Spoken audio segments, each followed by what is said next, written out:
find you and purchase the product? Sure. Where can they go purchase the product? Okay, You got yeah, sure. before. www.rock,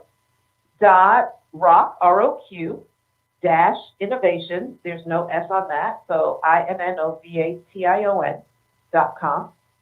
And on Instagram, you can follow me at Raquel S. Graham, which is RAQUEL, S like Sam, Graham, GRAHAM. And you can go to Instagram and just do Rock Innovation. And you can follow me like that. So make sure you go purchase her product. I mean, when I say it's amazing, because I definitely did my research, Raquel, and I'm loving it, okay? Yes. I'm loving it. So let's talk about, the pandemic hit. 2020, it's been an amazing year. I'm sure it has been for you too, right? If you Sure. So Absolutely. Tell listeners more about how you had to pivot during the pandemic. Because you pivoted. Right, and it sure. still was amazing. Right.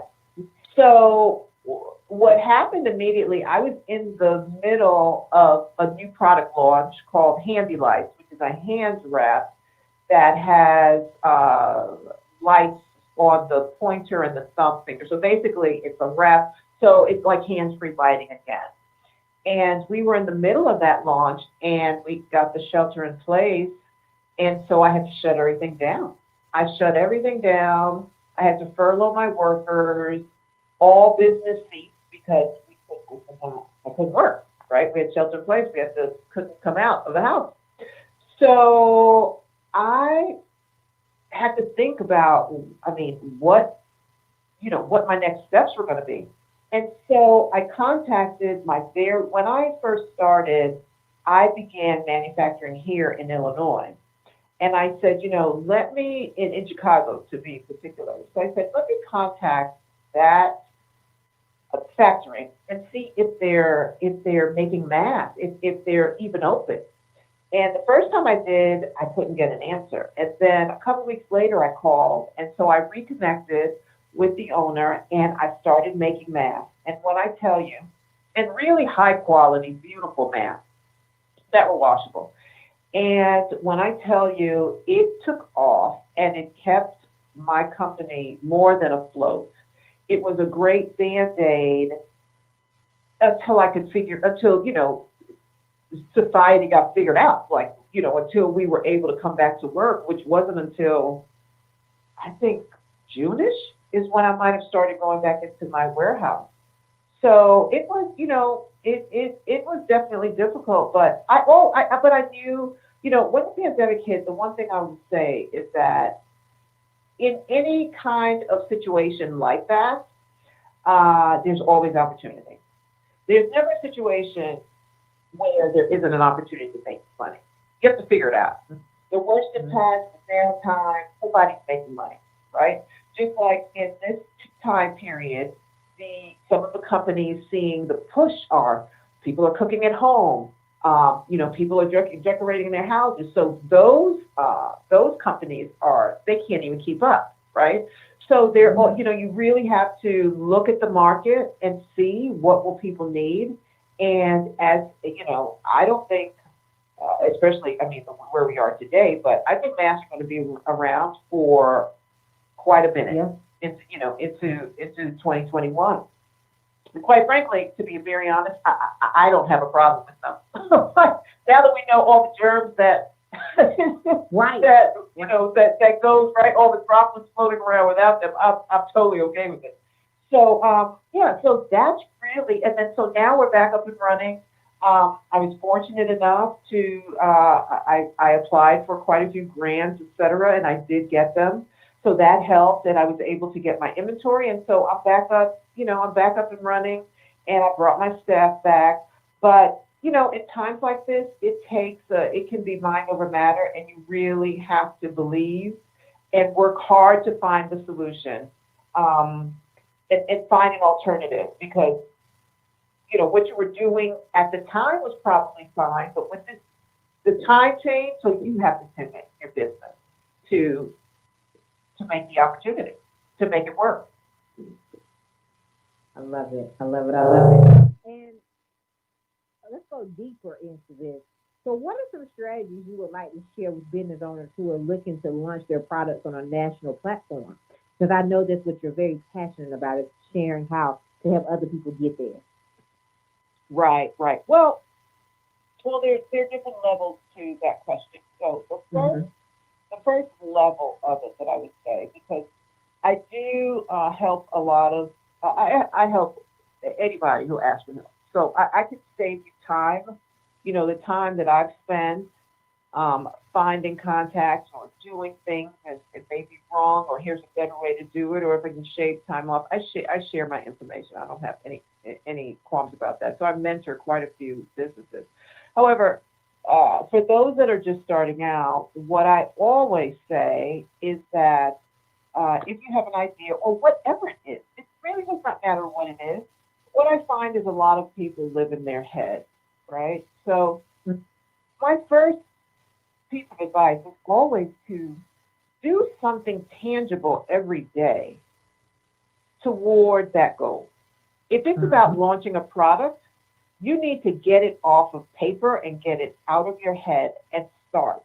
Either make make a call about where could it be manufactured. Look at what fabrication are you talking about. If it's clothes, then start pricing and seeing the different variations. You've got to take steps toward where can it be produced? How much is it going to cost to be produced? Um, where could it sell? Who's your demographic? Where could this live? What price would people buy it for? If they can buy it for this price, how much can I make it for? What might be the best country, if not the United States, to make this product? How long does it take? If I get an order at this time, how long in advance do I need my orders or production to figure out how to make it work? If it's my target, what stores? What stores, or if I'm going to be online, how best can I target my particular demographic? I mean, you can, I'm in business and I can't run out of different ways to expand my business. But the worst thing you can do is think about it and not do anything. Because what happens is, what I will promise, when you start moving toward your goal, the universe provides answers, safety nets. You'd be surprised what happens. Now, well, you'd be surprised what happens when you start moving toward your goal. However, the other thing I do, I always tell entrepreneurs, is that you have to be flexible. And the perfect example of this is that I mentioned earlier, I created Next for my kids, right? Hmm. Well, Next, Next has Skip Kids. I never really had much traction in the kid market. It jumped into fashion and adults. So even though I thought this was like the great kid product, I took the opportunity where the opportunity was offered to me. And sometimes entrepreneurs get dead set on the path they think they're going to take. And when you get moving, you see where the opportunity is, and then you have to be flexible, and then you move toward that opportunity. I can always circle back to kids. That's not an issue. But just because I thought it was for kids, that doesn't mean that's where I started. So I think that's also another very important topic and thing for entrepreneurs to think about. Just please remain flexible, because the route that you may be thinking that you swear is so perfect, something bigger and better could happen, but you have to be open and see the opportunity. So And those are, yeah. go ahead with that. Oh, no, no, no, I'm done. Yeah, go ahead. And I'm glad you spoke on that, because I think a lot of people, like you said, go ahead and do it right and stop sitting on your dreams and all that stuff, basically.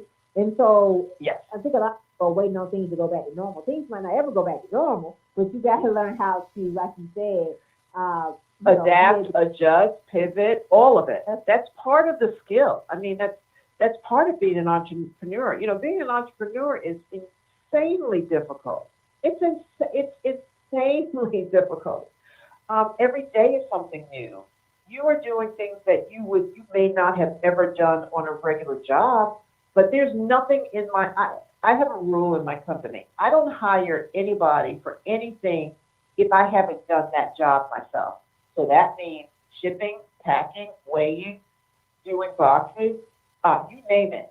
No one gets hired until I've done it because then I understand the full scope of that job, and then I know if the person is doing it. Like I understand it, right? And I believe in that. So entrepreneurship is it's a special, it's a very special grind. And you know, I also think that it's not for everybody. And just because it's not for everybody doesn't mean that one is better than the other. We're all wired very differently. If you're wired in a way where you like certainty and you like, uh, uh, structure, that's not entrepreneurship. Entrepreneurship is a wild ride every now and then. No matter what level you get to, you don't know what you're solving on every day. And I trust you, you're solving something every day. Today, my day was spent dealing with computers and two printers that broke down. And that may seem small, but not when you're doing tens of thousands of orders a day. One machine down is catastrophic, right? Because you now have to backlog. And if you're dealing with COVID, no one's moving as fast. You don't know when you're going to get someone to come out. You need this thing to be fixed. I ship my orders out 24 hours. So it seems small, but it's huge. And it needs to be solved. How do you solve it? Right? So, there are a myriad of things that I tell my employees all the time. Sometimes I may ask them to do something. And I usually start off with saying, I think you may think this is small, but anything that you can do that I don't have to do it's huge for me. That's huge. So if I train you and you can handle this shipping system, that's massive for me because that means I don't have to do it. So you become incredibly valuable to me. In entrepreneurship, there's nothing that's too small for you to do. Nothing. Right. Right? Right. So, so those are the things that, but I often caution people it's not for everybody, and it does not mean that entrepreneurs it's just like a lot of entrepreneurs. For me, being in corporate America is just not that enticing, right? I don't want to be a part of that structure. I like the uncertainty. I like having to work for myself. I like being able to be more in control of my destiny. That's how I'm wired. There's some people in corporate, that's how they're wired. Like they want to go up the corporate ladder, stuff like that. That's how they're wired. None is better than the other, but I think a lot of folks have this glossy view of entrepreneurship, and God forbid with Instagram, where everyone posts their the positives and not the failures. So people don't really get to see that as much. But it's tough. It's tough. Wow, so many nuggets. I hope our listeners are writing these nuggets down that Raquel is sharing tonight. And Raquel, so you have built multiple tables for yourself and you've built multiple tables for others. So please tell our listeners, how did you create your seat at the table? Well, I have always been the type to be very good at advocating for myself. Now, I spend a lot of time studying situations, studying the market, studying what people need. Because really, that is what makes a business a success, right? It could be a service, it could be a product, a company that is providing stuff that people will buy or use. It's really simple. So, I create my seat at the table by doing two things, though. It's not just about business for me, but it's also about helping others get to that table as well. That is it's incredibly satisfying to me, which is why I say that I'm happy to help or give advice to anybody, because it can shave off years of what, if I can, what I've done in 6 years, and I can, tell you something, and that will shave off, 3 years of what you would have to do, or this contact or whatever, or advice, or where, I give people a lot of advice around where to do in China, what not to do in China, which is, that's where I am now, or give you advice on production in the U.S. because I have perspective on both. But a seat at the table for me, there are many different tables as well, right? I mean, there's also the piece of, I get a lot of inquiries from women about how I do the balance, right? Because I have 2 kids, and when I started my company, my youngest was 5. Right? So that in and of itself, with all the travel and all the hours, I'm able to help people, women in particular, about how to have a perspective, like, and just thinking about what life is like as an entrepreneur and a mom. So, circling back to your question in terms of creating that seat at the table, one, I did my homework, and it's very hard. I will say my journey has been, it's very hard. I haven't had many no's in my industry so far, because I'm thorough. The products kind of speak for themselves. And I am just relentless in what it is that I want. Now, the biggest challenge for me and for many African American entrepreneurs is obviously access to capital, right? But even like I mentioned, creating that seat at the table, I can tell you that easily over 20 applications for grants and all the special funding that was going out, right?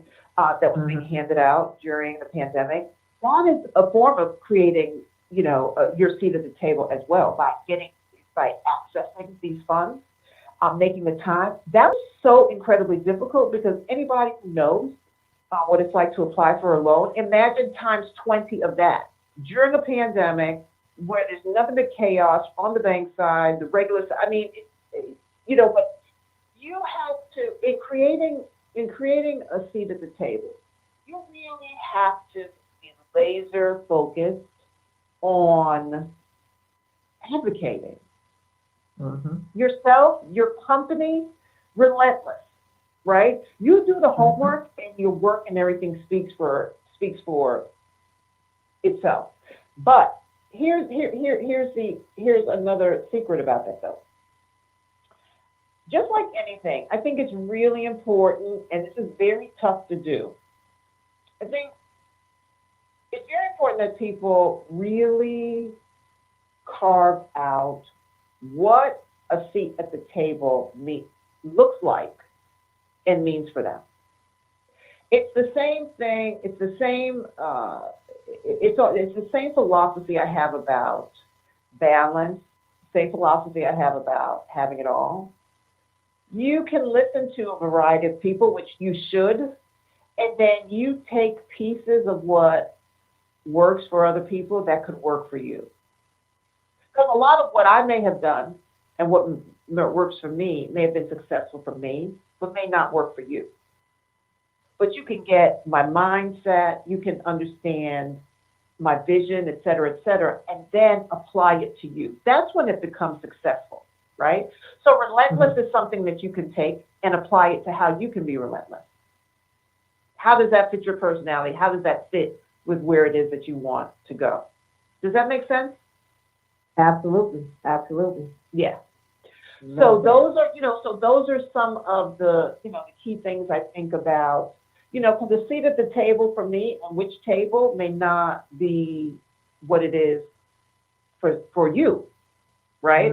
But so for me, a seat at the table, I want to have a seat at the table for those who want to do what I'm doing.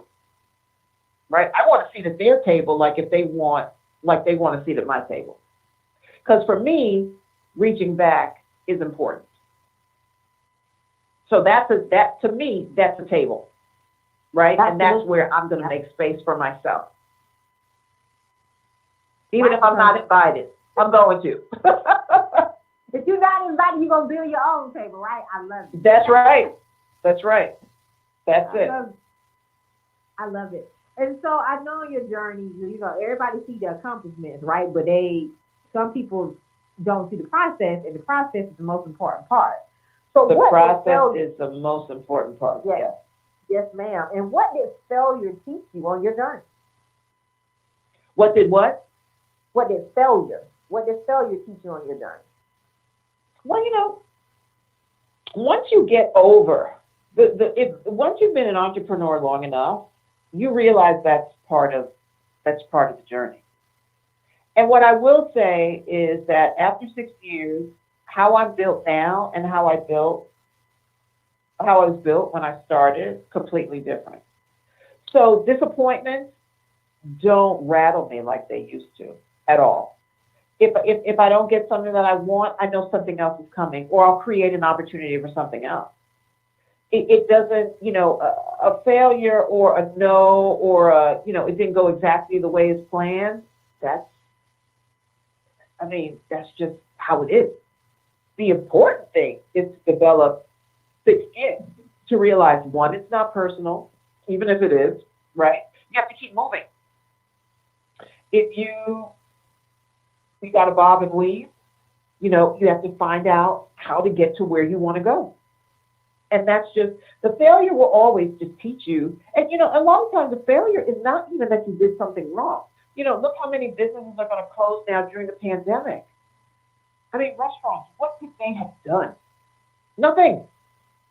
It's just, but now, how can they come back from it? Does that mean that they go into something else? Does that mean, that's a super tough question.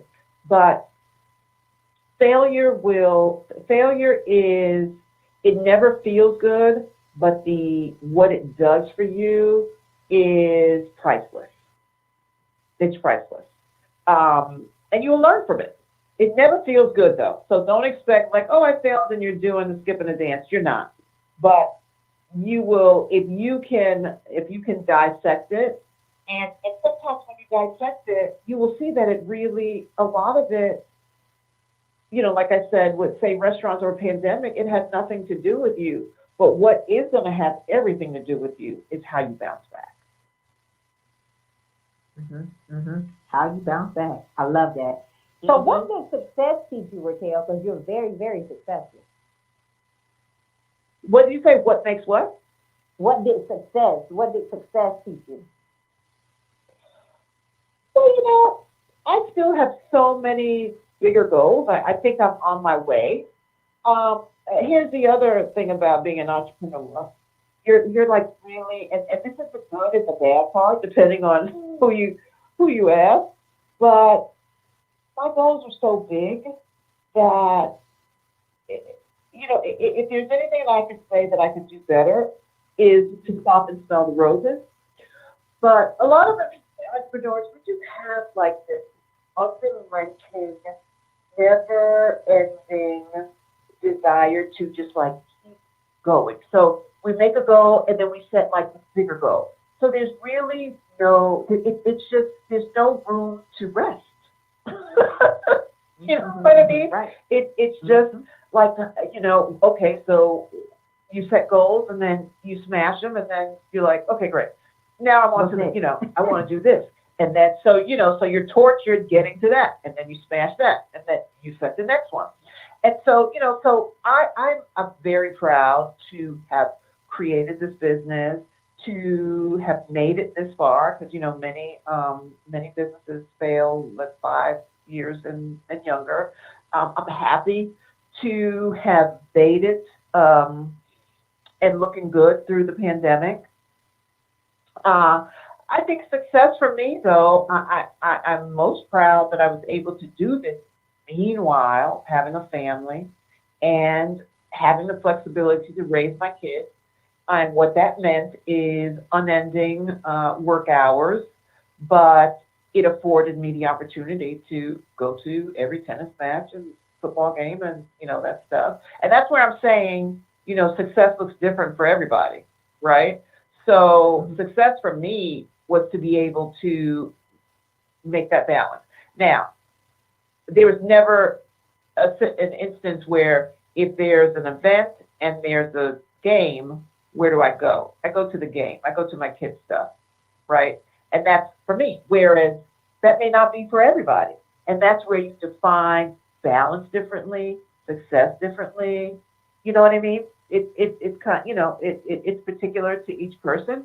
But for me, success has been being able to juggle all of those successfully. Kids are great, business is great, and then continue to reach for higher goals, expand my business, which is one of them.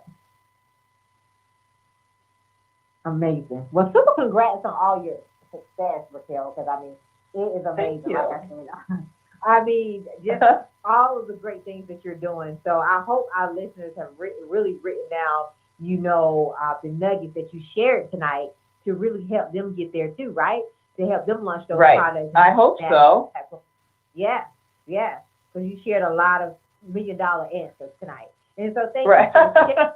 Yeah, thank you for sharing it. And so what do we expect from you the rest of the year? We're in the fourth quarter, right? And what do we expect? Well, my fourth quarter is very busy. So this fourth quarter is mostly selling for me. So I'm on HSN a lot.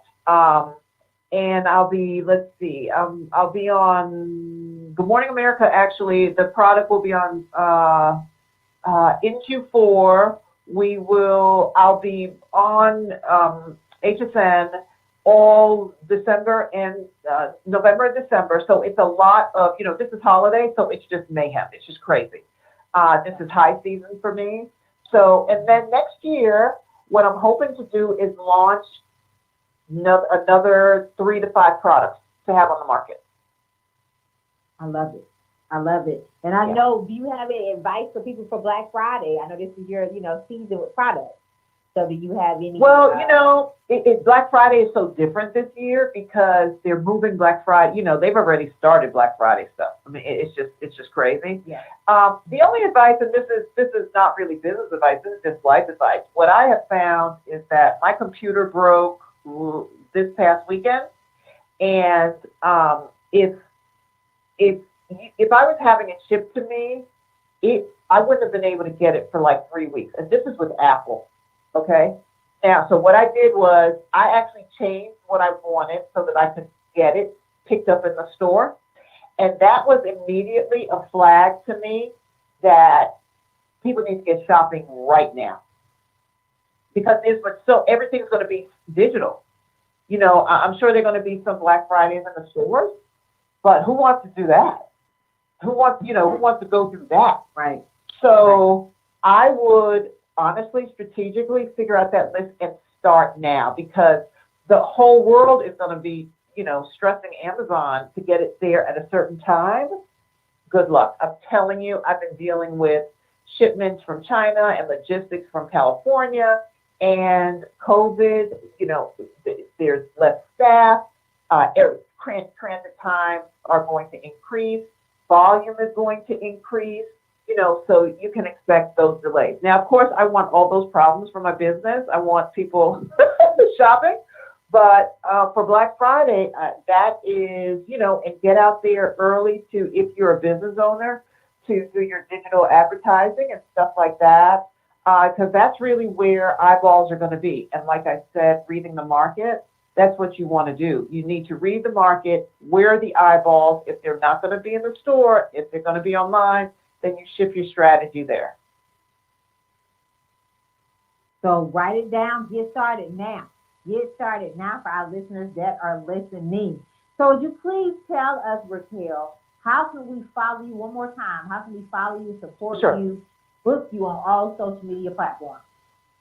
Right. Okay. So Instagram, Raquel, RAQUEL, S like Sam, Graham, GRAHAM.